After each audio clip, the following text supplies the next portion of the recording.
बिस्मिल्लाहिर्रहमानिर्रहीम, अस्सलाम वालेकुम। जी उठा पाकिस्तान में आपको खुशामदीद कहते हैं और उम्मीद करते हैं कि आप सब खैरियत से होंगे। और आज के प्रोग्राम में हमेशा की तरह बहुत सारी चीज़ें जो हम आपको बताएंगे, सुनाएंगे, लेकिन ये फ़ोन जो मेरे हाथ में है वो किसी वजह से है, क्योंकि आज मैं आपको स्टोरी की जगह एक और बात बताना चाहती हूँ। हमारी ज़िंदगी में एक बहुत इम्पॉर्टेंट मटीरियल है जिसकी वजह से हम बड़ा कुछ कॉम्प्रोमाइज़ कर देते हैं, लेकिन उस मटीरियल एसेट का नाम और उसकी कदर और उसकी वैल्यू में चेंजेस आ जाते हैं मौके की मुनासबत से। मैं बात कर रही हूँ पैसे की। पैसे के मुख्तलिफ नाम, ये मैं इस तरह से आपको बताती तो मज़ा नहीं आता, इसलिए मैं पढ़ के सुनाना चाहती हूँ। तो ये कुछ इस तरह है कि इबादत गाह में दिया जाए पैसा तो चंदा, मज़ार के लिए दिया जाए तो नजराना, स्कूल में अदा हो तो फ़ीस, ख़रीदारी करनी हो तो कीमत, शादी में बेटी को दिया जाए तो जहेज़, वलीमे पे दुल्हा को मिले तो न्योता, बैंक में रखा जाए तो कैश, मोबाइल में डाला जाए तो बैलेंस, मुआहदे के वक्त दिया जाए तो बयाना, रमज़ान में ईद से पहले बांटा जाए तो फितराना, ईद के दिन दिया जाए तो ईदी, बच्चों को दिया जाए तो जेब खर्च, गरीब को दें तो सदका और खैरात, अमीर को दें तो हदिया, दोस्त को दें तो तोहफ़ा, हुकूमत को देना हो तो टैक्स, अदालत में अदा किया जाए तो जुर्माना, नौकरी के एवज़ मिले तो तनख्वाह, रिटायरमेंट में मिले तो पेंशन, बैंक से ले तो कर्जा, अखवत जैसे इदारों से लो तो बिला सूद कर्जा, अच्छा ये सूदी कर्जा और बिला सूद कर्जा, वेटर को दें तो बख्शिश और अगवाकार को दें तो तावान, गलत काम करने के एवज़ लें तो रिश्वत, बदमाश को दें तो भत्ता, शौहर बीवी को दे तो नान नफ़का, और अगर मौत के बाद बांटा जाए तो विरासत कहलाता है। क्या बात है, एक ही चीज़ है, पैसा है, लेकिन हर वक्त उसकी वैल्यू, उसकी अहमियत, उसका नाम, उसकी इम्पोर्टेंस, उसके फ़वाइद या उसके नुकसानात अलग-अलग। यही वो पैसा है जो सदका व खैरात भी होता है, यही वो पैसा है जो रिश्वत बन के आपके गले का सांप भी होता है, सूद बन के आपकी ज़िंदगी भी हराम करता है, लेकिन नान नफ़का हो तो आपके घर वालों की ज़िंदगी को बेहतर बनाता है। तो ये एक ही चीज़ है, लेकिन उसका तरीक़ाकार वज़ा करता है कि वो हमारे लिए कितनी बेहतर है या कितनी बेहतर नहीं है।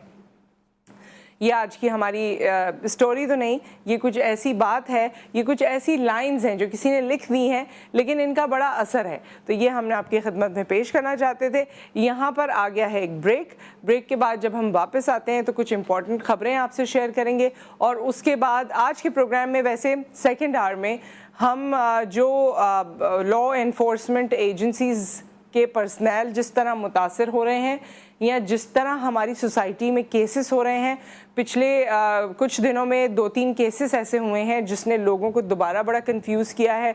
और पुलिस फोर्स जो आपकी फ़र्स्ट हैंड फोर्स है कि जैसे ही आपको कोई मसला दरपेश होता है आप अपनी पुलिस फोर्स की तरफ देखते हैं, जब वहाँ से या उनकी इन्वॉल्वमेंट से चीज़ें आपको दिखाई देती हैं या जराइम का इजाफा होता हुआ नज़र आता है, तो उससे भी बहुत से क्वेश्चन मार्क्स क्रिएट होते हैं। और भी इसमें बहुत से पहलू हैं, लेकिन वो सेकेंड आवर के लिए है। फर्स्ट आवर में हम आपकी मुलाकात करवाएंगे, कुछ देर बाद हम एक्सपेक्ट करें हमारे साथ एक डिज़ाइनर भी होंगी, एंड जो ख़बरें हमने आपसे शेयर करनी है वो बड़ी इंपॉर्टेंट है। वो कौन सी खबरें हैं ये आपको पता चलेगा आफ्टर द ब्रेक।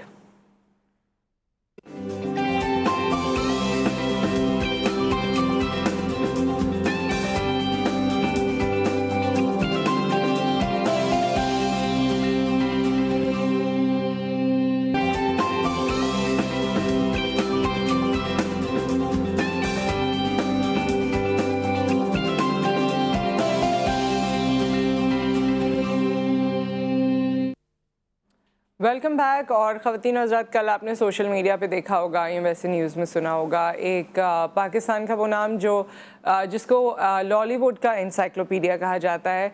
मैं बात कर रही हूँ टोनी की, जिनका असली नाम नवेद राशिद है। और जिस तरह से वो पाकिस्तानी एक्ट्रेसेस के हवाले से, पाकिस्तानी मूवीज़ के हवाले से, पाकिस्तान के ओवरऑल लॉलीवुड कल्चर के हवाले से बड़ी बातें बताते रहे। नादिया खान के प्रोग्राम में बहुत आया करते थे, मिशी खान से बहुत दोस्ती थी उनकी, और यही वो ज़्यादातर लोग हैं जिनके साथ उनकी तस्वीर भी हैं, उनकी एफिलिएशंस भी हैं। लाहौर में बड़ा एक शुगल मेला होता था इनके होने से, और गाना भी ये गाते थे, फोटोग्राफी भी ये करते थे, एंकर पर्सन भी थे, एंड ही वाज एजुकेटेड। जब भी बात करते थे बड़ी एक एजुकेशन से, बड़े एक तरीके से करते थे, लेकिन साथ साथ वो एक मिर्च मसाला वाला इनका तरीक़ाकार था। और इनकी जब कल ख़बर आई है कि अब ये इस दुनिया में नहीं रहे, हार्ट अटैक हुआ था और हार्ट अटैक के बाद अपने रब करीम से जा मिले हैं, तो एकदम से ये शौक़ था। और देखिए यही ज़िंदगी है और यही ज़िंदगी की हकीकत है कि आज हम कहीं पर मौजूद हैं और हमें नहीं पता कि हमारा वक्त कब पूरा हो जाता है और बस फिर हम अपने खालिक हकीकी से जा मिलते हैं। तो इनके लिए मग़फ़रत के लिए दुआ कीजिए, और कोई बात जब लोग दुनिया से चले जाते हैं उनकी बुरी लग जाए या दिल आज़ारी हुई हो तो उनको माफ़ भी कर देना चाहिए, क्योंकि फिर यही सिलसिला, ये जो कैफियत होती है माफ़ करने वाली या दिल में ना रखने वाली, ये भी अल्लाह ताला की तरफ से तौफ़ीक होती है। तो आज हम अगर किसी के लिए करते हैं तो कल जब हम इस दुनिया से जाएंगे तब शायद बाकी लोगों को भी अल्लाह ताला ये तौफ़ीक अता फ़रमाए और वो हमारे लिए दुआए खैर करें या हमारे लिए या हमारी किसी दिल आज़ारी के हवाले से हमें माफ़ कर दें। मुझे तो बड़ा मेरे लिए एक डिसबिलीफ था, जबकि मेरा कोई बहुत ज़्यादा इनसे रब्ता नहीं रहा, लेकिन टेलीविज़न पर देख देख के आपकी एक अफिलिएशन हो जाती है और कुछ पर्सनालिटीज़ ऐसी होती हैं, उनकी एनर्जी या वाइब ऐसी होती है that you really feel good about it, और वो हंसना बोलना, हंसी मजाक होना। तो अब हार्ट अटैक बहरहाल इनको हुआ था और अब हम में नहीं है टोनी, अल्लाह ताला इनकी मग़फ़रत फ़रमाए। ये आज की ख़बर थी जो हम आपको देना चाहते थे। इसके अलावा जो नेक्स्ट ख़बर इस वक्त हम आपसे शेयर करेंगे, वो जब ये pictures, yes please. So next ख़बर जो है, जो इस वक्त पाकिस्तान में बहुत गर्दिश कर रही है, वो नए आर्मी चीफ़ की तैनाती के हवाले से है। और हमने ये भी ख़बरों में भी आपने सुना होगा कि प्राइम मिनिस्टर शहबाज शरीफ की मुलाकात बाजवा साहब से भी हुई है और उस हवाले से भी मशावरत की गई है। दैन जिस तरह कुछ नाम हैं वो भी पहुंच गए, समरी पहुंच चुकी है। ये भी कहा जा रहा है कि जो डेट है उस डेट पे ही फैसला होगा, उससे आगे इसको डीरेल नहीं किया जाएगा, प्रोसेस को डिले नहीं किया जाएगा। एक पैकेज इस हवाले से हमारे पास मौजूद है, ये पैकेज आप मुलाहिज़ा फरमाइए, उसके बाद जब वापस आते हैं तो 2-3 और चीज़ें मैं आपसे शेयर करूँगी।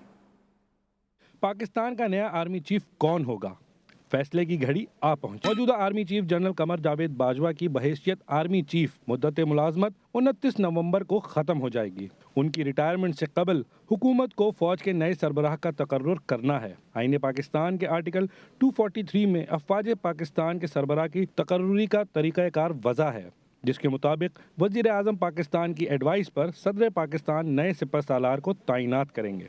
GHQ से 6 सीनियर लेफ्टिनेंट जनरल्स की लिस्ट वजीर आजम हाउस अरसाल कर दी गई है। सबसे senior lieutenant general Asim Munir, जो 27 नवंबर को रिटायर हो रहे हैं। दूसरे नंबर पर नाम है लेफ्टिनेंट जनरल साहिर शमशाद मिर्जा का। तीसरा number lieutenant general Azhar Abbas का है। उनके बाद lieutenant general Noman Mahmood, lieutenant general Faiz Hameed का नंबर 5 है और सबसे आखिर में लेफ्टिनेंट जनरल मोहम्मद आमिर हैं। दिफाई तजिया निगारों के मुताबिक फैसले की घड़ी बहुत करीब है, क्योंकि लेफ्टिनेंट जनरल आसिम मुनीर, जो कि सबसे सीनियर हैं, उनकी रिटायरमेंट से कबल ये फैसला होना है।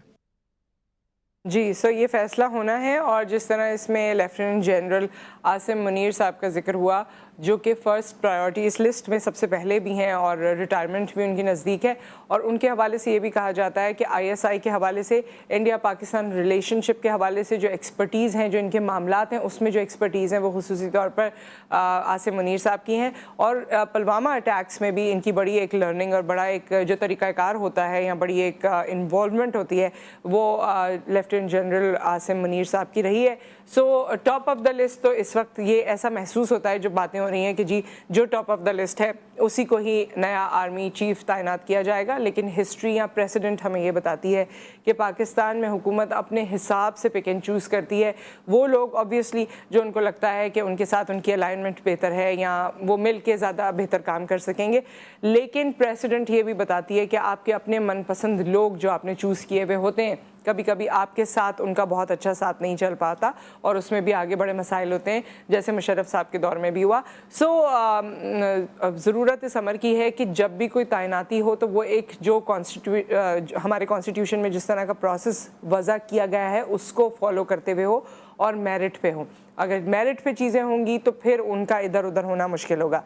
लेकिन सियासी मामलात जिस तरह से हैं, और बल्कि मैं पिछले दिनों ये भी पढ़ रही थी कि जो इस वक्त हमारे आर्मी चीफ हैं उनका रोल क्योंकि वसी तर होता चला गया, इन्वॉल्वमेंट उनकी वसी तर होती गई, तो ये चेंजेस भी शायद अगले आर्मी चीफ को जो है ये देखना होगा और डिसाइड करना होगा कि क्या वो इसी पैरामीटर्स पे काम करेंगे, क्या जो एक्सपेक्टेशन बीजिंग की या वाशिंगटन की उनसे हो चुकी है क्या इन्हीं पैरामीटर्स पे काम करेंगे, या फिर खालिसतन जो आर्मी चीफ का रोल होता है सिर्फ उस तक महदूद रहेंगे। लेट्स सी कि ये तैनाती कब होती है और किसके हिस्से में ये पोजीशन आती है और इसके असरात हम पर क्या मुरतब होते हैं, क्योंकि this is an important office and obviously जिस तरह मैंने बीजिंग या वाशिंगटन का जिक्र किया, capitals of two main countries जिनके साथ पाकिस्तान के अपने रवाबित हैं और जिनसे कहीं ना कहीं से कभी दोस्ती की बात होती है, कभी डिक्टेशन की बात होती है, तो बात यही है कि उसको किस तरह से हम लेंगे और उसमें उनका रोल क्या होगा,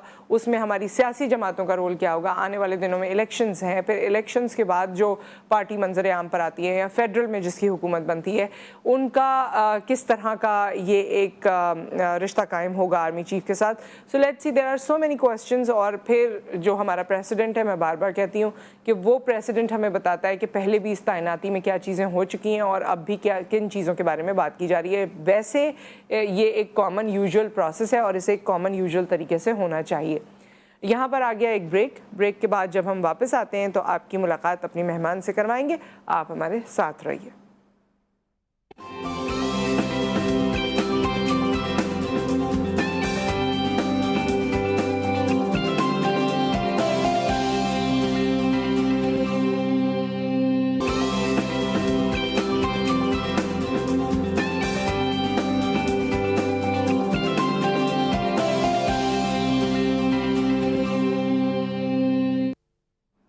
वेलकम बैक। और इस वक्त जी हमें बड़ा मज़ा आ रहा है, सुबह सुबह जब इतनी सारी खूबसूरत चीज़ें हो, दिखाएं ज़रा इनको खूबसूरत चीज़ों को, तो हमें फिर मज़ा आता है इनको देख के। आज हमारे पास यहाँ टेबल पे ये सारे खुस्से रखे हुए हैं, मैंने पहने हुए भी हैं और बल्कि मैंने चेंज कर लिए थे अपने शूज़, और ये भी मेरे पास रखा हुआ है। इतने कोई ब्यूटीफुल खुस्से हैं ये, और जो इसको फोकस कर लें, ये कितना ब्यूटीफुल है। और इसके अंदर इनकी ख़ास बात यह है कि ये कंफर्टेबल हैं। पहले मैंने बाज़ार से लिए थे और वो कुछ अनकंफर्टेबल थे क्योंकि वो थोड़ी देर बाद आपके पैरों में दर्द शुरू कर देते हैं, मगर इनके डिज़ाइन के साथ साथ ये कंफर्ट भी है। और ये जिन्होंने बनाया है न सिर्फ खुद से, उनके बैग्स भी हैं और उनके ड्रेसेस भी हैं। सो आज सबके बारे में आपको बताएंगी और आपको तोहफ़ा भी देंगी, तो आप हमें कॉल भी कर सकते हैं। जिसकी कॉल आज आ गई उसका तोहफ़ा आज हो गया। सो हमारे साथ मौजूद हैं जी राबिया। अस्सलाम वालेकुम। कैसी हैं आप? अल्हम्दुलिल्लाह। इतना अच्छा काम करती हैं राबिया। ये सब हाथ से बनाया आपने? हाथ का काम है? किस चीज़ का काम है? जी, इस पे जो है, इस खुस्से पे जो है ये पर्ल वर्क हुआ हुआ है हमारा। हाँ, अच्छा, ठीक है। और ये बाकियों पे जिस तरह आप किसी का बताना चाहें खुसूसी तौर पे उठा के? जी, ये जो है ये हमारे पास ये प्योर लेदर है। अच्छा। Now you can see. और इस पे जो है हमने जो है बहुत अच्छा जो है वो फॉर्म, अच्छा उस तरफ को करिएगा ना ताकि लोग देख सकें इसको। जी जी जी। पे जो है वो हमने फॉर्म जो है वो लगवाया हुआ है ताकि कंफर्टेबल हो ना, इजीली जो है वो हमारी लेडीज जो है वो देखना आपने मुझे खाली इसको उसको उधर दिखाना। ओके, सो ये डिजाइन वगैरह आप खुद करती हैं? जी जी, बहुत पूरी टीम है हमारी। तो कस्टमाइज भी बनवाते हैं। Oh really? जो हमारे कस्टमर की चॉइस होती है, जो पसंद होती है, उस हिसाब से बनवा लेते हैं।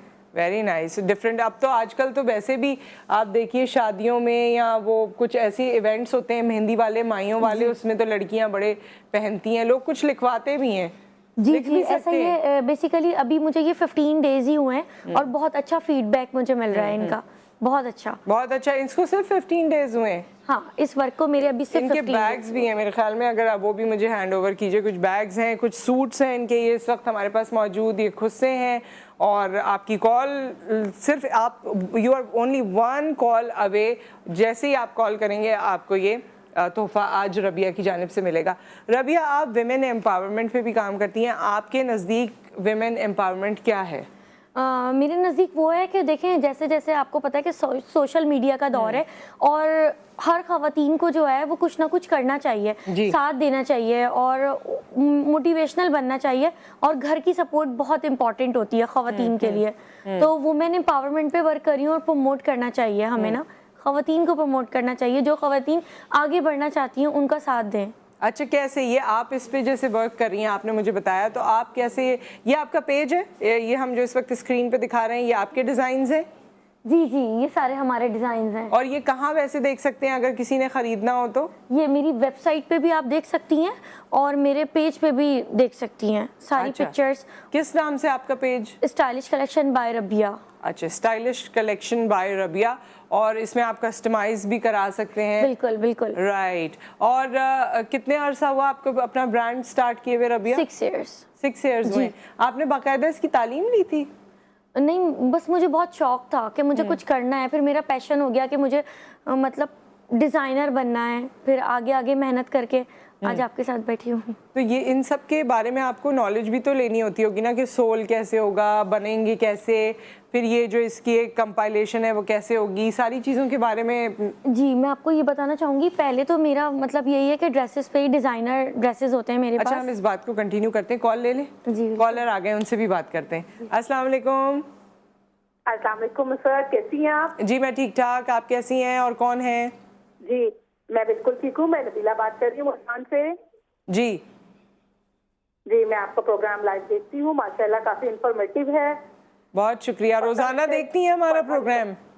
जी मैं रोजाना आपका प्रोग्राम देखती हूँ जी, अल्हम्दुलिल्लाह। और आज आपने जैसा कहा कि आज आपकी एक लाइव ये आई हुई है, तो आपको कोई एक तोहफा मिल जाएगा, कोई एक तोहफा मिल जाएगा। हमारे जी, क्या देना चाहेंगी नबीला को? हम इनको जो है वो खुद से भी दे सकते हैं और ड्रेस भी दे सकते हैं अपना। ड्रेस चाहिए या खुस्सा चाहिए? ड्रेस ड्रेस चाहिए, क्योंकि खुस्सों में साइजेस का भी इशू हो सकता है। ठीक है, बिल्कुल ड्रेस आपका हो गया Nabila. Thank you so much for the call. अच्छा, एक हमें कॉल करती थी लाहौर से भी, और भी दीगर कॉलर्स थे जो कहते थे गिफ्ट नहीं है, तो आज गिफ्ट है। आज आपकी किस्मत है, कॉल मिल गई तो गिफ्ट आपका हो गया, और कॉल नहीं मिली तो बस फिर आप जाने और आप ही जाने। अच्छा, सो रबिया, आप क्या बताने लगी थी कि पहले आपने ड्रेसेस से शुरू किया? जी जी जी। हाँ।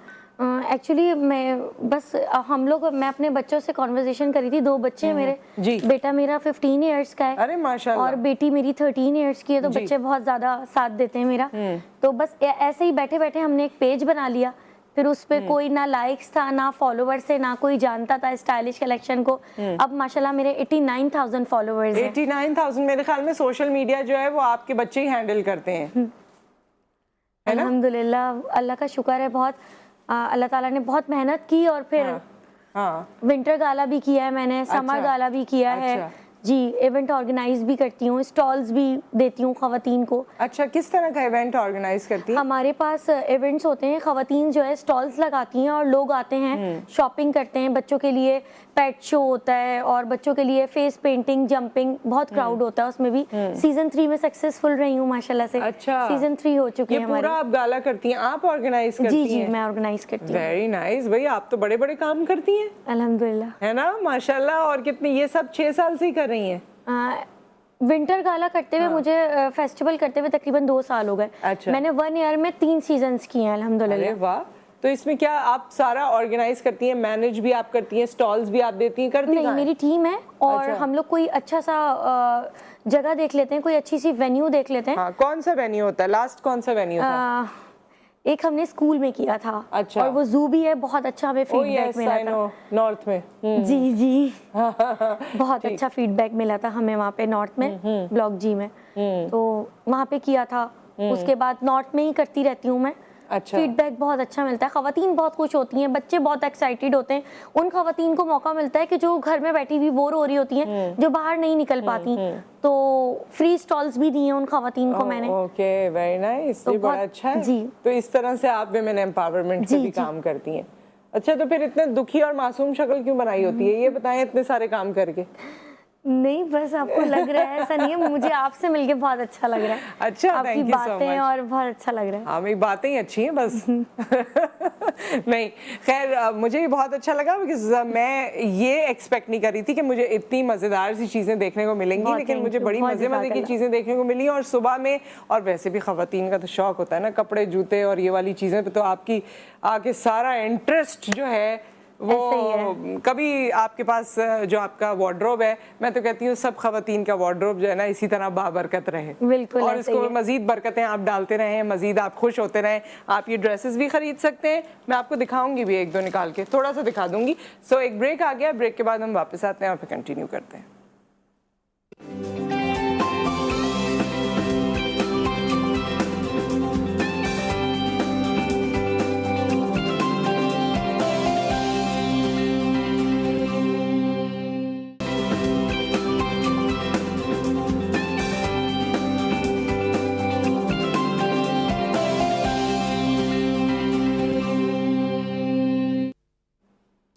वेलकम बैक मेरे अजीज़ों।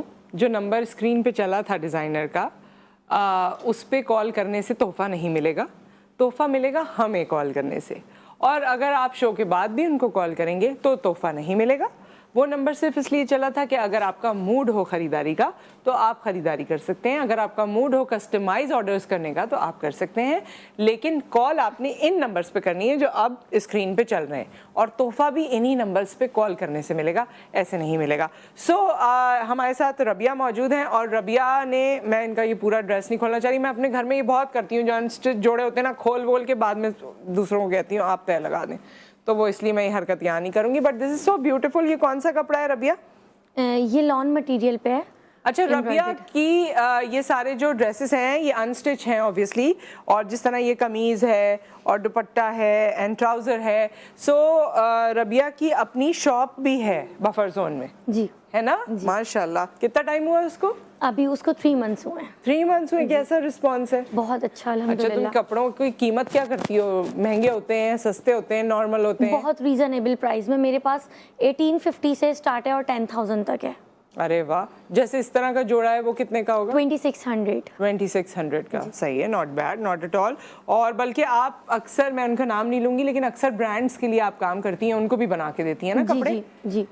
Very nice. और इसके अलावा भी आप मुझे कुछ दिखा रही थी, खैर वो हमने वहाँ रख दिया, लेकिन ये है कि ये ड्रेसेस और ये खुद से, ये दोनों चीज़ों पे आप काम करती हैं? जी जी। ये कैजुअल ड्रेसेस पे काम करती हैं, खद्दर पे, लॉन पे, कॉटन पे? नहीं, मैं आपकी बात का जवाब दूंगी कि मेरे एक्चुअली ओवरसीज ऑर्डर्स बहुत आते हैं। अच्छा। कैलगरी हो गया, एडमिंटन हो गया, शिकागो हो गया, ब्रिस्टल हो गया, तो हम लोग यहाँ से, वो लोग पूरे ऑर्डर करते हैं हमें बल्क में, फिर यहाँ से उनको जो है वो रेडी करके देते हैं, स्टिच भी और अनस्टिच भी। जैसे जैसे हमारा वेदर चेंज होता है ऐसे ऐसे हम अपनी कलेक्शन लॉन्च करते रहते हैं। अच्छा, वेदर के हिसाब से। जी जी। लेकिन फॉर्मल करते हैं, फॉर्मल कपड़े बनाते हैं? जी जी, फॉर्मल भी, 2 पीस भी, 3 पीस भी। ज्यादातर टीनेज के जो है वो अच्छा। बच्चियां ज्यादा आती हैं जो जॉब करती हैं, उनको डिजाइन करके देती हूँ। अच्छा, और ये कितना आपकी टीम में कौन कौन है, या आपका कौन सा वो एक इंसान है जिस पे आप ज़्यादा रिलाई करती हैं, और वो आपका जो होता है ना, कोई शख्स ऐसा होता है जो न्यूक्लियस होता है आपकी लाइफ में? मेरी बेटी। ओके। आप यकीन नहीं करेंगी, इतनी कम एज की और इतने अच्छे अच्छे मुझे वैसे ना एडवाइस लड़कियों देती को है। माजरत के साथ ये बुरा ना मनाएं, क्योंकि मेरे अपने भी बेटे हैं, लेकिन लड़कियों में मेच्योरिटी बहुत जल्दी आती है। बिल्कुल। और माजरत के साथ लड़के बड़ी देर में मेच्योर होते हैं। ऐसा ही है, सही कह रही हैं आप। सब कैमरामैन मेरी तरफ देख रहे हैं, कोई बात नहीं, लेकिन मैं तो अपने बेटों के लिए भी कह रही हूँ। मैं जब अपनी बेटी का अपने बेटों से मवाजना करती हूँ या बड़े बेटे से, तो उसमें जो अकल देर में आ रही है उसकी अंडरस्टैंडिंग या अकल बड़ी जल्दी आ चुकी है। तो लड़कियों में ये होता है, तो वो आपको सपोर्ट करती है, बताती है। मेरी पूरी सेटिंग्स अभी भी आउटलेट पे, वैसे तो मैंने वर्कर्स रखी हुई हैं, 2 मेरी हेल्पर हैं और बहुत अच्छा देखती हैं मेरे पीछे, और बेटी मेरी बहुत अच्छे एडवाइस देती है। अच्छा। बहुत पैकिंग मेरे साथ करती है, क्योंकि पहले इतने वसाइल नहीं थे मेरे पास कि मैं टीम रख सकूं, तो मैं और मेरी बच्ची ही वर्क करते थे। अब आज आपको स्कूल आना चाहिए था ना, हम देखते भाई कौन है इस डिजाइनर के पीछे जो ब्रेन काम कर रहा है। छोटा सा बच्चे असल में आते नहीं है, इतने शाय होते हैं कुछ बच्चे के आते नहीं है, लेकिन इंशाल्लाह आपका अच्छा आइडिया है। अच्छा आइडिया है ना? हाँ, तो कभी हमें दिखाइए अपनी बेटी भी, और बताइए कि भाई, क्योंकि अच्छी बात है, इस एज से आपकी तो वो हेल्प करिए और आप इसको इस तरह से ले रही हैं, लेकिन इसके न्यूमरस फायदे हैं। बच्चे भी जब इस एज से कमर्शियल एक्टिविटी में या बिजनेस में हेल्प करते हैं माँ बाप की, तो वो बड़े होने तक वो सीख जाते हैं जो बाकी लोग नहीं सीख पाते। जी ऐसा ही है, बिल्कुल सही कह रही हैं। तो ये उनके लिए भी बड़े फायदे की बात है माशाल्लाह। तो बहुत अच्छे, और आपकी ड्रेसेस हम दिखा भी रहे हैं, अगर आप इनके बारे में कुछ बताना चाहें, स्क्रीन पे हम दिखा भी रहे हैं। जी ये जो ड्रेस अभी शो हो रहे हैं ये सारे हमारे स्टिच कलेक्शन है जी, और बहुत अच्छी इसकी क्वालिटी है, और मुझे इस बात पे फख्र है कि 6 इयर्स में आज तक कस्टमर से कभी भी मेरी कंप्लेन नहीं आई कभी ड्रेसेस में, क्योंकि हमारा स्टफ बहुत अच्छा होता है, कलर कॉम्बिनेशंस बहुत अच्छे होते हैं। तो इस चीज़ पे मैं बहुत फोकस करती हूँ, क्योंकि मेन चीज़ होता है ना कि रंगों का इंतखाब बहुत इंपॉर्टेंट होता है लाइफ में भी। तो ये जो हमारी शो है ये हमारा स्टिच कलेक्शन है, और ये लॉन मटेरियल पे, और इसमें आपको खद्दर भी मिल जाएगा। ये जो अभी शो रहा है ये हमारा खद्दर है। ठीक ठीक, बहुत ब्यूटीफुल है। और अगर आप ये ड्रेसेस चाहते हैं तो इनकी तमाम ये स्टाइलिश कलेक्शन बाय रबिया, इस वक्त लिंक्स आपसे हम शेयर कर रहे हैं। इस कलेक्शन को आप लाइक कर सकते हैं, परचेज कर सकते हैं, ऑनलाइन भी परचेज कर सकते हैं। जी ऑनलाइन ही करती हैं। हाँ, और ये कॉन्टैक्ट नंबर जो इस वक्त दिया जा रहा है ये इनकी टीम का है। सो उधर से लेकिन आपने कॉल करके प्लीज़ ये डिफ्रेंसिएशन अपने दिमाग में रखा कीजिए कि कॉल करके आप इनसे तोहफा नहीं ले सकते, और ना कॉल करके आप इनसे तोहफे के पीछे पड़ सकते हैं। आपने तोहफे के लिए तो आप हमें कॉल कर सकते हैं अभी भी, और बाकी जो है वो आप इनसे ऑर्डर कर सकते हैं और इनसे अपनी चीज़ों को कस्टमाइज़ करा सकते हैं। लेकिन कॉल आपने ये हमारे नंबर्स जिस वक्त स्क्रीन पे आ रहे हैं इस पे कॉल करनी है, और अभी भी थोड़ा सा वक्त है कि आपको तोहफा मिल सकता है ना जी। और आने वाले दिनों में शायद हम में से कोई इनका जोड़ा पहन के आपके सामने भी आ जाए इंशाल्लाह, जरूर। GTV की स्क्रीन पे। लेट्स सी, बहुत जल्द इंशाल्लाह। बहुत जल्द। कुछ चैनल्स में वैसे इनके ड्रेसेस जाते भी हैं और वहाँ एंकर्स पहनते भी हैं। सो और एंकर्स भी ऑब्वियसली इसी सोसाइटी का हिस्सा है। जो चीज़ें आप लोग ख़रीदते हैं वही हम लोग भी ख़रीदते हैं, या जो हम ख़रीदते हैं वही आप लोग भी ख़रीदते हैं। सो ये है कि बस यहाँ पर डेमोन्स्ट्रेट हो जाता है जी, है ना। अच्छा, ये खुस्सों का जो बिज़नेस है इसमें कितनी डेप्थ है या इसमें कितनी अर्निंग है? मतलब कितना अच्छा बिजनेस है ये? मुझे बहुत अच्छा फीडबैक, मैंने सोचा नहीं था कि मैं इस पे जो है वो वर्किंग करूंगी और मुझे इतना अच्छा फीडबैक मिलेगा। और कस्टमाइज मतलब जो अगर फर्ज करें कि कोई अगर ग्रे कलर लेनी है तो वो सारे कलर्स वेयर करेंगी, उनको सारे कलर्स चाहिए। और प्राइस भी मैंने इतनी रीजनेबल रखी है इनकी, और ये जो हमने पर वर्क और स्टोन वर्क करवाया है ये भी बहुत अच्छा मुझे फीडबैक मिला। ये वाला दिखाइएगा भी जो स्टोन और ये, क्योंकि मैं ये दिखाऊंगी भी ये ना सिर्फ इनकी क्वालिटी। अच्छा, ये कितने ड्यूरेबल हैं, कितना ये चलेंगे? देखिए पहले तो मैंने खुद वेयर किए थे सारे, जब तक मैं खुद कोई चीज़ यूज़ ना कर लूँ आराम से मैंने इसको वेयर किया। और मोस्टली जो खुस्से हैं जब हम पहनते थे तो वो अगर हम पानी में डालते थे तो वो खुल जाते थे, इसमें ये चीज़ नहीं है, बहुत कंफर्टेबल है। और सेकंड थिंग ये है कि आप आराम से पानी में भी इसको अगर हो जाए तो आप पहन सकते हैं। कोई ऐसा ये टूटेगा नहीं, खराब नहीं होगा। वो अलग बात है कि जब बहुत टाइम हो जाएगा हम डेली यूज करेंगे तो होती है तो वो फिर होगा। लेकिन ये जैसे ऊपर बीड्स हैं या सितारे हैं ये निकलेंगे बिल्कुल भी नहीं होते, क्योंकि ये होता है ना कुछ सितारे निकल गए, कोई इस तरह से चीज। अच्छा, लेकिन मैं ये देख सकती हूँ कि ये स्टिच हुए में जी, ये चिपके हुए नहीं है। जो चिपके हुए होते हैं ना चीजें वो उतर जाती हैं फिर भी स्टिच हुए में। ओके, तो ये बड़ी मेहनत की है इन्होंने इस पे, और बाकी भी जो डिजाइन है यहाँ पर बहुत जज़ाकल्लाह, बहुत शुक्रिया। और कितना टाइम लगता है वैसे ये एक पेयर बनाने में? देखिए हम जो बनवाते हैं पेयर 500 पीसेस 1000 हमारे तो बल्क में जाते हैं, तो ज़्यादा से ज़्यादा अब तो यूज टू हो गए बनवाने में, तो 15 से 20 मिनट लगते होंगे, क्योंकि मशीन से भी होता है और हाथ से जो होता है उसमें टाइम लगता है सारा।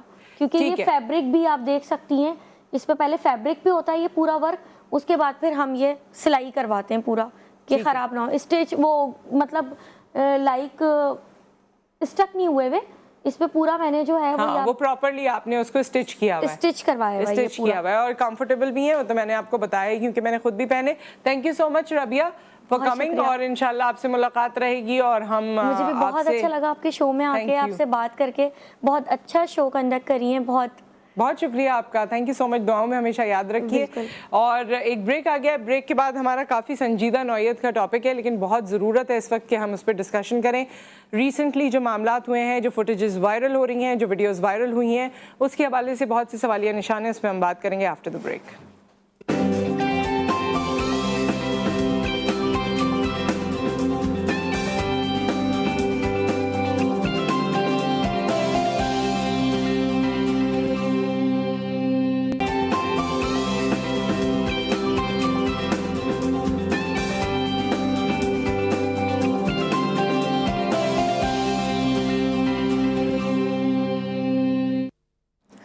वेलकम बैक ख़वातीनो हज़रात। और इस वक्त का जो हमारा टॉपिक है, मेरे ख्याल में वो मैं अल्फाज में बयान करूं उससे बेहतर है कि हम आपको वीडियो पे दिखाएं, और वीडियो में देखने के बाद आप ख़ुद भी उसका अंदाज़ा लगा सकते हैं। आप ख़ुद कुछ कमेंट करना चाहें आप कॉल कर सकते हैं। और हमारे साथ जो मेहमान मौजूद हैं उनका तारुफ मैं करवाती चलूँ, उसके बाद आपको वीडियो दिखाती हूँ। पुलिस से रिलेटेड हमारे पास जो इश्यूज़ आ रहे हैं, जो केसेस आ रहे हैं, और हमारे यहाँ वैसे ही बड़ी अनसर्टन सिचुएशन है, लॉ एंड ऑर्डर की कंडीशन, फिर अपनी सिक्योरिटी, फिर जिस तरह हमारे यहाँ स्नैचिंग के वाक़यात हो रहे हैं, वैसे ही एक आम शहरी कराची का जो है वो खासा परेशान है। इस पे जब इस तरह के वाक़यात होते हैं तो मेरे ख्याल में एक नशिस्त हम इसलिए भी प्लान करते हैं ताकि हमें हकीकत का पता चले, सच्चाई का पता चले, और कहीं अगर हम ज़्यादा डर रहे हैं तो हम थोड़ा सा कम डरें, या हमें समझ में आ जाए कि डरने की बात है भी या नहीं। कहीं अगर हकाइक पे से पर्दा उठाना है तो वो भी हम उसकी भी कोशिश करें। तो आज किस केस के बारे में बात करें उसकी वीडियो दिखाने से पहले मैं आपकी मेहमानों से मुलाकात करवाती चलूँ। हमारे साथ ज़िले हैदर साहब मौजूद हैं जो GTV कराची के ब्यूरो चीफ़ हैं। अस्सलाम वालेकुम। और हमारे साथ मौजूद हैं एडवोकेट हाई कोर्ट अस्मा जावेद साहिबा। अस्सलाम वालेकुम अस्मा। और हर दफ़ा अस्मा आती हैं किताबों का साइज़ और ज़्यादा बड़ा हो जाता है। इसका मतलब ये है कि कवानीन तो बहुत बन रहे हैं, अब इम्प्लीमेंटेशन कितनी हो रही है वो एक सवालिया निशान है। और हमारे साथ मौजूद हैं सोशल वर्कर हैं, लॉयर हैं, राना आसिफ साहब बहुत वोकल हैं इस तरह के मामलात के हवाले से। आपको भी खुशामदीद कहते हैं। अस्सलाम वालेकुम। सो जो मामला जिसकी डिस्कशन इस वक्त हम करना जा रहे हैं उसके हवाले से जो वीडियो वायरल हुई आपके व्हाट्सएप मैसेजेस में ख़ास तौर पे, पहले वो दिखाते हैं, उस पर डिस्कशन होगी और उसके बाद फिर आगे चलेंगे। तुम लोगों ने ये किया ना कल भाई, बस मुझे क्या पता तुम लोग कौन है। ये मैं भी बना रहा हूँ, ये लिस्ट में कौन सी बात बना जब तुम लोगों ने, मैंने तुम्हें 3 दफा बोला, मैं क्यों निकाला भाई? कसम निशान है मतलब बेटा, मुझे क्यों निकाला भाई? इसका मुझे क्या पता क्यों निकाला? मेरा दरवाजा खोला, तुम लोगों ने मेरा दरवाजा खोला, नहीं शक हो गया मेरा भाई लाइसेंस वाला पिस्टल मैं जिस पे भी निकालूं, मुझे क्या पता? हाँ भाई मुझे क्या पता तू कौन है भाई? मुझे तो इस तरह भाई मैं भी तो तुझे समझा रहा हूँ। निशान है, मैं तारुफ करवा दिया, खुरम निशान मेरा ID कार्ड है। हाँ भाई मैं क्यों मारूंगा? अरे भाई तुम लोगों ने गन निकाली है, मैंने भी निकाल ली। नहीं मैं क्यों कर रहा हूँ? क्या चलेंगे? हाँ बुलाओ मोबाइल, चलो किस थाने को बता दो ना। अरे बता देना किस थाने के। अबे बता दे किस थाने के। मैं कह रहा हूँ गाड़ी में बैठ जा, गाड़ी में। अरे तू मुझे बता दे, मैं उधर ही चलूंगा, अल्लाह की कसम सीधा उधर जाऊंगा। तू बता डिफेंस कौन सा? अरे कौन सा? चल गाड़ी में बैठ जा। मैं गोली मारने नहीं, मुझे क्या, तुम लोग मुझे मारने चले, मुझे क्या पता? मैंने कौन सा तेरा कार्ड देख लिया, तूने आपके कपड़े मेरे चैम्बर में नहीं, मैंने इधर रोका, मैंने बोला भाई कौन है भाई? अचानक से मेरे पास बंदा आके ये देखो पिस्टल, तभी तो मैंने रोका। ये देखो ये पिस्टल आपके पास है, ये मेरे पास है, पुलिस वालों मेरे पास। और भाई तो मैंने भी बताया, मैं तो झूठ बोल रहा हूं। ये मामला हुआ ज़िले साहब, मेरे ख्याल में बहुत सारे लोगों ने ये वीडियो देखी होगी, इसके आगे पीछे की बात पता नहीं होगी। ये है क्या, ये कौन है, ये क्यों उनसे इस तरह की गुफ्तगू कर रहे हैं? पुलिस वाले अपेरेंटली लग रहा है सामने हैं और ये साहब इस तरफ हैं, ये क्या मामला है? देखिए बहुत शुक्रिया एक तो प्रोग्राम में बुलाने के लिए। ये वाक़या ये है कि 12 बजे के बाद का ये वाक़या था परसों का, और एक शख्स जिसका नाम खुर्रम निसार है जो कि मुल्ज़िम है इस केस का, वो आया है, उसको 2 मोटरसाइकिल सवारों ने रोका है, और वो रुका नहीं तो उस पर पिस्टल उन्होंने तान लिया है। जिसके बाद जो मुल्ज़िम है इसने भी अपना पिस्टल निकाला, और फिर जो गुफ्तगू है वो आप सब लोगों ने सुनी इसकी। वो वाज़े तौर पे कह रहा है कि आप अपना तारुफ़ कराएं, क्योंकि हमारे यहाँ पाकिस्तान में ख़ास तौर पे कराची में देखा जाता है कि जो भी पुलिस रोकती है तो वो अपना तारुफ़ नहीं कराती। जबकि अस्मा हमारे साथ बैठी हैं, सीनियर लॉयर हैं, कि हर मुल्क में ये होता है कि आप अपनी आइडेंटिटी पहले शो करते हैं कि आप कौन हैं। इवन आप यूनिफॉर्म में हो तब भी बताते हैं। ये शाहीन फोर्स जो बनाई गई है, इसका यूनिफॉर्म ऐसा है कि जो आम लोग अक्सर जो पैंट और ब्लैक टी शर्ट पहन लेते हैं तो वो बिल्कुल शाहीन फोर्स खाकीज़ और ब्लैक पहन के। जी दूसरी बात ये, जब ये इतनी बहस हुई है 15 मिनट, तो ये 2 पुलिस एहलकार थे, एक वो जो शहीद हुआ, दूसरा मुतवातिर वीडियो बना रहा था, आपने देखा होगा। और जो गुफ्तगू हुई है उसमें भी वाज़े तौर पे ये वो मुल्ज़िम कह रहा है कि मैं तुम्हें क्यों गोली मारूंगा, आप मुझे अपना तारुफ कराएं, मेरा नाम ये है, मेरे पास ये पिस्टल है, ये लाइसेंस वाला पिस्टल है, और आप कौन हो, आप अपना तारुफ बताओ, किस थाने से आपका ताल्लुक है, मैं वहाँ चलता हूँ, आप पुलिस मोबाइल बुला लें।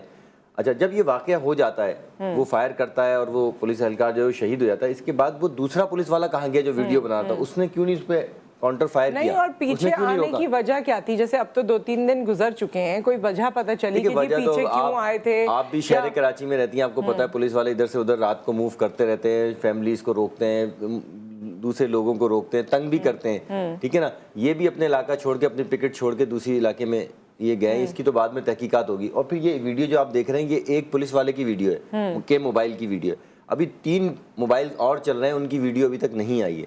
दूसरी बात ये कि मोबाइल कौन से? मतलब एक मोबाइल वो अंदर पुलिस वाला बैठा हुआ जो बना रहा है, वो भी बना रहा है और वो भी बना रहे हैं, खुर्रम भी बना रहा है, ठीक है ना।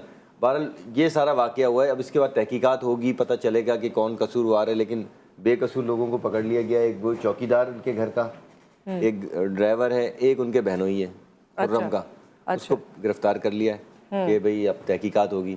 अच्छा, कोताही पुलिस की ये है कि आपका पेटी भाई 12 बजे शहादत हासिल करता है रात को, आपने सुबह 11 बजे FIA को इन्फॉर्म कर रहे हैं कि ये बंदा नहीं जाना चाहिए, जबकि वो 3:11 पे वो बोर्डिंग ले चुका था एयरपोर्ट से। आपने इन्फॉर्म क्यों नहीं किया FIA को? यानी फौरी बस उसने, क्योंकि वो है भी स्वीडन का ही शहरी है और वहीं उसकी फैमिली थी। तो ये तो फौरी आपको उसका लॉक करना चाहिए था ना, उसका आइडेंटिटी लॉक करनी चाहिए थी, उसकी फौरन निकालनी चाहिए थी। 24 आवर एजेंसीज काम करती हैं। आप उसको लॉक करते हैं एयरपोर्ट पे, क्या वो कोई भी नेशनल था, अमेरिकन नेशनल था, ड्यूल नेशनल था, ब्रिटिश नेशनल था, उसका पासपोर्ट ब्लॉक करते, उसका जो उसकी तस्वीर जो थी, आजकल तो हमारे पास ऐसी इक्विपमेंट है कि आप तस्वीर से लॉक कर सकते हैं बंदे को, कि वो कोई भी नेशनल हो, फेक पासपोर्ट पे भी जा रहा हो तो लेकिन तस्वीर से पता चल जाता है कि ये कहाँ जा रहा है। उसको एयरपोर्ट पे करते वो लॉक हो जाता। फ्लाइट उसकी 4 घंटे लेट हुई है, 4 बजे की फ्लाइट थी, सुबह 7 बजे फ्लाइट हुआ है, और उसने अरसे तक आपने उस बंदे को ट्रेस ही नहीं करा, वो आराम से पुरसकून अंदाज में एयरपोर्ट के अंदर बैठा रहा। एयरपोर्ट के अंदर बैठा रहा। आसमा, व्हाट्स योर टेक? देखिए नुसरत, बीइंग अ लॉयर, हमारा जो चीज़ को देखने का या किसी भी स्टोरी को या कोई इस तरह की केस को देखने का एंगल होता है, वो बहुत ज़्यादा एनालिटिकल होता है। सबसे पहली बात, बहुत सारे सवालात यहाँ पे उठ रहे हैं। शाहीन जो फोर्स थी जिसके कि ये ऑफिसर्स थे, क्या इनका ऑपरेशन उस इलाके में था या नहीं था। फिर अगर आप वीडियो को देखें तो इसमें 12 ये क्लियर हो रहा है कि वो अपने आप को, उन्होंने कोई इंट्रोड्यूस नहीं कराया था कि उतने आइडेंटिटी बताई हो कि मैं पुलिस हूँ। आप बाहर के मुल्कों में देखिए, आप फिल्मों में देख लीजिए, सबसे पहले अगर कोई अरेस्ट हो रहा होता है तो उसके अंदर सबसे पहले पुलिस, आपने वो बड़ा आईडी कार्ड दिखाते हैं अपना, इवन अगर यूनिफॉर्म में तब भी आईडी कार्ड दिखाएंगे। आपने कितनी दफा वो राइट ऑफ मिरांडा सुना होगा, you have the right to remain silent, anything you say can and will be used against you in a court of law, you have a right to an attorney. कोई ऐसी चीज तो यहाँ पे है ही नहीं सिस्टम। बाकी ये कि अब आप ये देखिए, कोई भी किसी को अरेस्ट कर रहा हो, हमारे पास CRPC में गुंजाइश है कि एक आम शहरी भी अगर किसी को कोई क्राइम करते हुए देखे तो अरेस्ट करने की उसके पास राइट है, लेकिन अर्लीस्ट पॉसिबल स्टेज पे उसे पुलिस को इन्फॉर्म करना है या थाने लेके जाना है। चले, ये 2 पुलिस एहलकार थे। पहली बात ये कि इन्होंने अपने आप को इंट्रोड्यूस नहीं कराया। दूसरा सवालिया निशान ये है कि भैया आप गिरफ्तार करने गए थे तो उसकी गाड़ी की अगली सीट पे आप इस तरह बैठ गए जैसे कि वो कोई करीम चला रहा था। जी, ये बहुत बड़ा क्वेश्चन है। पुलिस एहलकार गिरफ्तार करे और वो आम और लेकर कहाँ जा रहे थे? कि गाड़ी में बैठो, गाड़ी में बैठो। आप कौन से थाने में लेके जा रहे हैं मुझे बताइए। उन्होंने कहा डिफेंस थाने, ये उस वीडियो में ही है। जी। आप देख लीजिए कि जुरिस्डिक्शन जो बनता है वो बोर्ड बेसिन थाने का है। जी, तो डिफेंस थाने में वो किस वजह से ले जा रहे थे, जबकि जो इंसिडेंट है वो तो जुरिस्डिक्शन ही बोर्ड बेसिन थाने की बनती है। हाँ, और तो वैसे एक क्राइम हो जाता है तो कहते हैं कि ये उस पार का था, ये इस पार का था, ये हमने नहीं करना, ये उस पार का है, ये उन्होंने नहीं करना। चले, इस पॉइंट पे बोर्ड बेसिन और दरक्षा थाने का भी क्वेश्चन आ सकता है कि उठे, या हो सकता है कि क्लिफ्टन के कोई नहीं, और अगले बंदे को पता भी तो हो, अपेरेंटली उसको ये पता नहीं लग रहा कि आप उसका पीछा क्यों कर रहे हैं या उसकी गाड़ी में क्यों बैठे हैं या उसे रोका क्यों है। सबसे अगर मेरा कोई जुर्म है तो मुझे वो तो पता चले कि मैंने गलती क्या की है। क्या मैं सिग्नल तोड़ के भाग के आ रहा हूँ, किसी को किडनैपिंग की हुई है, क्या किया हुआ है। सो इस पे हम मजीद बात करेंगे। राना आसिफ साहब का हमें स्टांस इस पे क्या है वो भी लेना है। और राना आसिफ साहब, सवाल जो इससे रिलेटेड है, ब्रेक आ गया, उसके बाद मैं आपसे कंटिन्यू करती हूँ। मिलते हैं ब्रेक के बाद।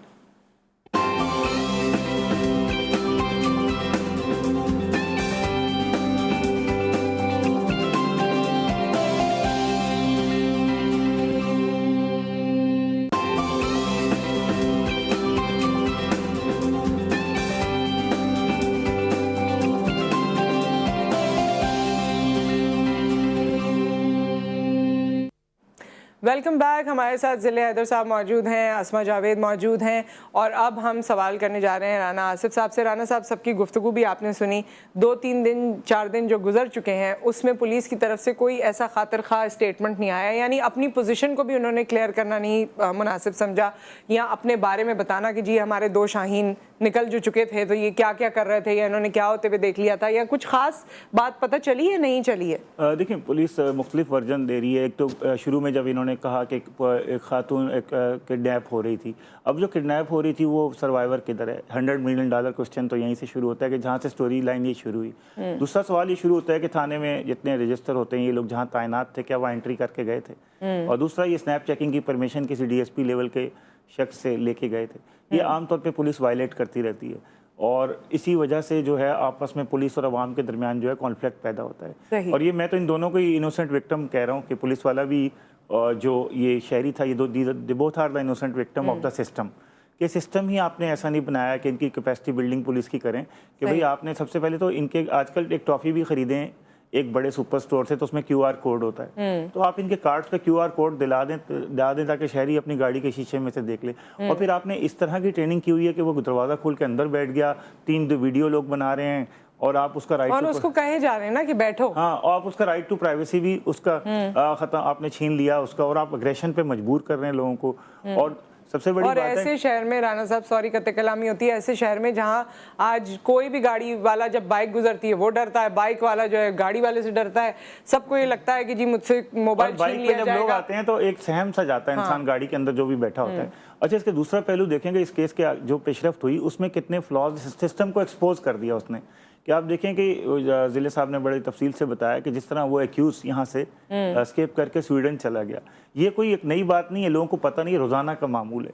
एक केस मैं खुद देख रहा हूँ जिसमें ट्रांसजेंडर पे एक एलिगेशन लगती है रेप की, और उसके जो दोनों एक्यूज हैं वो चले जाते हैं और बाद में आके एक अदालत उसको कहती है एक बॉन्ड पेपर है, आप उस पर जमा करा दें। गरीब आदमी 2-2 लाख रुपए के डिफेंस सेविंग सर्टिफिकेट जमा कराए, और जो एलीट क्लास के लोग हैं वो खाली एक पेपर, उनका वकील वो खुद चले जाएं बाहर। अभी इसका भी ये होगा, अटॉर्नी आएगा इसका और वो जमा कराएगा। आप देखें एक से एक केस हमारे यहाँ, आप शाहरुख जतोई देख लें, मीर मुर्तज़ा भुट्टो साहब का केस देख लें, आप इंतज़ार केस देख लें, मतलब एक लंबी फहरिस्त है, शो खत्म हो जाएगा। जिन केसेस में बच्ची अमन, अमन का केस देख लें, लॉ बन गया उसके लिए, उसके नाम पे लॉ बन गया। तो यहाँ सड़कें और लॉ तो फौरन बन जाते हैं ना। सड़कें लॉ, अच्छा हम सड़कें लॉ चौक और ये बैनर, और इसको कहते हैं सिंबॉलिक जुडिशियल, हाँ जी, ये फौरन कर लेते हैं। हम सिंबॉलिक बहुत कर लेते हैं, लेकिन इसको एक होती है प्रैक्टिकल चीजें ना, वो हम अभी तक उस चीजों पे कर नहीं पाए। और ये पूरी आपके सोशियोलॉजिकल सोसाइटी का रिफ्लेक्शन दे रहा है कि आपका माशरा एक पावर और कंट्रोल पे चल रहा है, जिसने पहले पावर दिखा दी वो जीत गया। लेकिन ये तो जंगल का कानून होता जा रहा है। एक बात और भी है कि पुलिस का जो किरदार है वो हमारे सामने कोई पॉजिटिव नहीं है माशरे में, ठीक है। शॉर्ट टर्म किडनैपिंग में पुलिस एहलकार मुलविस रहे हैं। अभी बिल्कुल रिसेंटली वाकया है कि CTD का इंस्पेक्टर है, वो अगवा बराए तावान 50 लाख रुपए उसने एक हिंदू ताजिर हैदराबाद से अगवा किया और गार्डन हेडक्वार्टर CTD के वहाँ पे रखा, और वहाँ उसके भाई को बुलाया और पैसे लेने के लिए। जब वो पैसे कम निकले तो उसको तशद्दुद का निशाना बनाया, तो फिर पुलिस और रेंजर्स ने उसको गिरफ्तार किए। 2-4 दिन पहले के वाकया है। इसके अलावा IG सिंध की जानिब से काली भेड़ें, ब्लैक शीप जो सिंध पुलिस के हैं, उनकी एक लिस्ट शाया की गई जो मिक्सअप इन क्रिमिनल हैं। वो तो जब ऐसे वाकयात हो रहे हैं, आज आप एक पुलिस एहलकार को काली भेड़ कह के उसको डिसमिस फ्रॉम सर्विस करते हैं, उसको सस्पेंड करते हैं, इंक्वायरी करते हैं, और कुछ अरसे के बाद वो पैसे दे के मुका करके वो दोबारा, आप अगर 1 घंटे 1.5 घंटे का प्रोग्राम हो जाएगा पूरा, अगर मैं नाम लेना शुरू करूं कि किस पे कौन कौन से केसेस से कितने अरसे वो पुलिस वाला बाहर रहा, इसमें SSP से लेकर और हेड मॉरर तक के लोग शामिल हैं। और ज्यादा से ज्यादा सस्पेंशन हो जाती है कि सस्पेंड कर दिया कुछ अरसे तक, कुछ अरसे, और उसमें भी उनके इंसेंटिव्स नहीं खत्म होते, वो सारी चीजें वो मिलती रहती हैं। इवन उनके इलाके से जो उनका भत्ता चल रहा होता है वो भी चल रहा है। ब्रेक आ गया है, ब्रेक के बाद ऐसे मौके पे फौरन ब्रेक, तो उसके बाद अस्मा अपना ऑब्वियसली प्रोफेशनल इनपुट हमसे शेयर करेंगी आफ्टर द ब्रेक।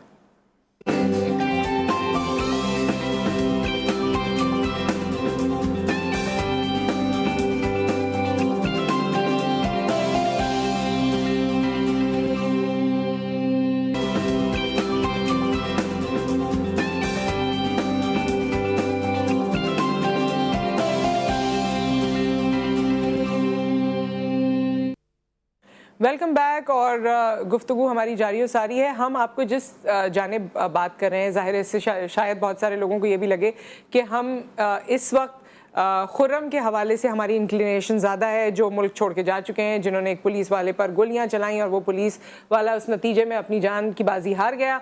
अब वो स्वीडन में मौजूद है और हम यहाँ पर कह रहे हैं कि जी उसकी कोई गलती नहीं है क्योंकि उसको हरासा किया जा रहा था, या उसको इस पॉइंट पर ले आए कि उसने फायरिंग कर दी।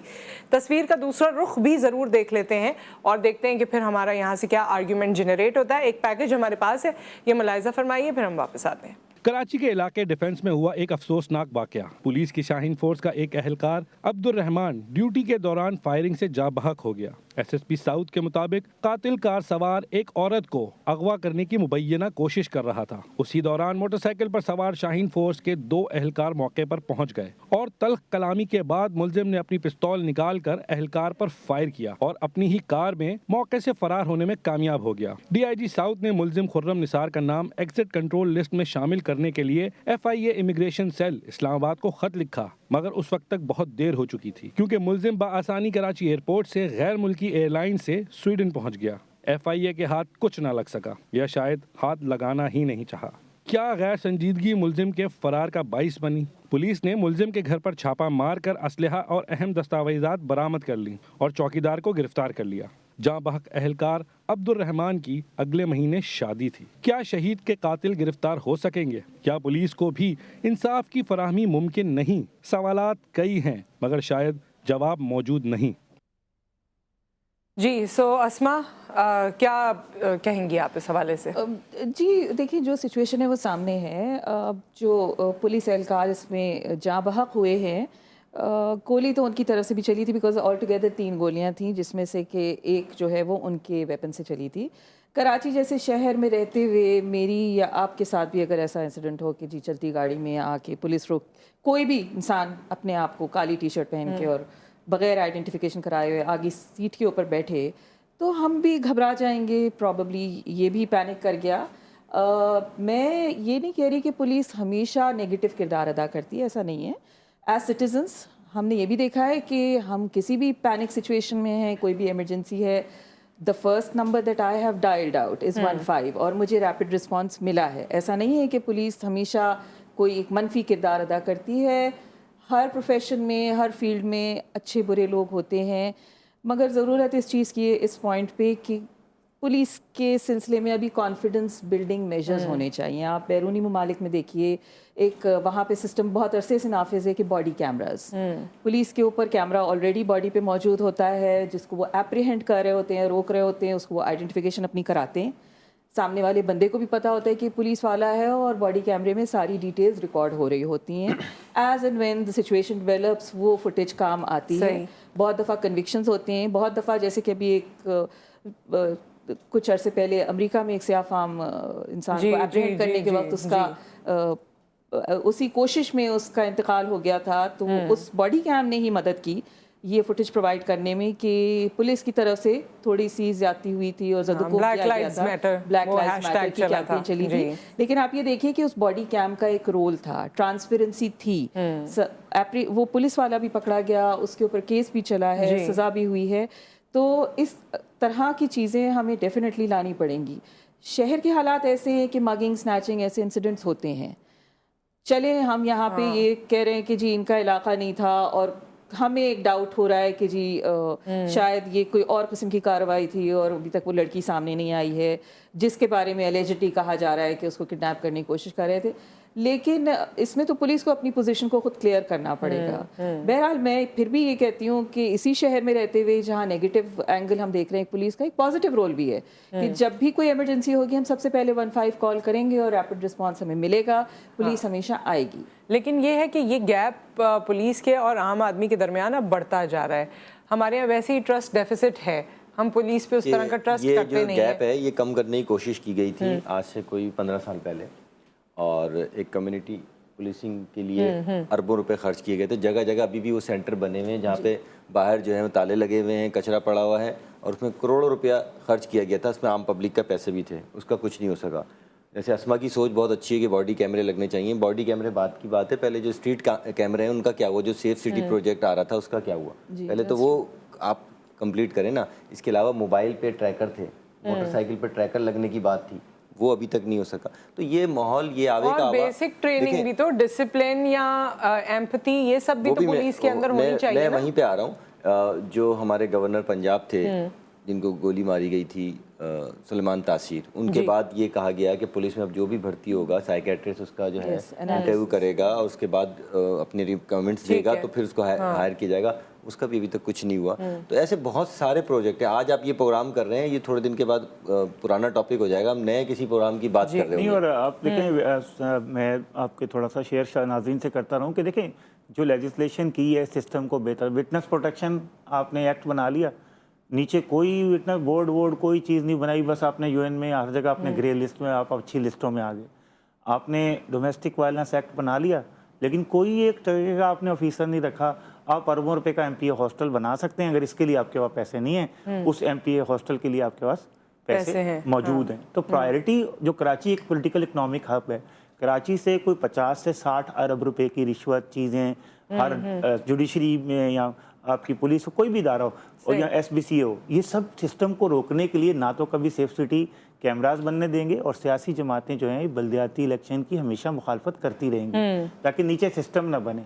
और दूसरी चीज़ जो पुलिस की ज़िले ने बड़ी प्यारी बात की कि 1.5 लाख की नफरी है, 521 थाने हैं, उसकी स्क्रूटनाइजेशन आपने नहीं की कि उनको काउंटर वायलेंट एक्सट्रीमिज्म की कोई ट्रेनिंग नहीं कराई कि वो तो अपने ऐसे एक्सट्रीमिस्ट रवैया ही ना रखें कि ये आज वाली किताबों में हुई है और किताब, अच्छा कागजों में हुई, अच्छा अपने जो पपेट एफआईआर होगी, अपडेट करने के लिए भी कोई ट्रेनिंग या कोई चीज नहीं होती। और नुसरत आप देखें इसमें कितना बड़ा फ्लॉ है, चौकीदार गरीब को उठा के ले आए, मतलब गरीब जो है उसके ऊपर कानून नाफिज हो जाएगा। किसी को तो पकड़ना था, तो उसको लेकर उसकी 1 महीने बाद शादी एक गाड़ी, और उस आदमी को ले गए, उसके भाई को ले गए जिसकी बेगम जो है उसके साथ दुबई तक गई है, उसको भी गिरफ्तार। उसका क्या कसूर है? उसके भाई का क्या कसूर है? और दूसरी बात है ये आप एक और मुख्तसरन इसे कंप्लीट कर लीजिए। मुख्तसर यही है कि पुलिस पब्लिक सेफ्टी कमीशन जो है, पुलिस ऑर्डर 2002 के बाद उसकी एक मीटिंग तो बुला लें, अगर आप अपने कराची के साथ, सिंध के साथ सिंसियर हैं।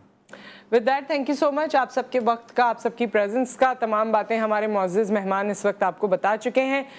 इसके बारे में अब तो मुझे समझ ही नहीं आता कि हमें कहना क्या है, या क्या सोचना चाहिए, या क्या करना चाहिए। हम सबको हर चीज़ पता है, बस अपने वतन को, अपने शहर को दुआओं में याद रखें और इस चीज़ की हमेशा उम्मीद रखें कि सिस्टम बेहतर हो जाएगा। विद दैट, आपसे फिर मुलाकात करेंगे। अल्लाह हाफ़िज़।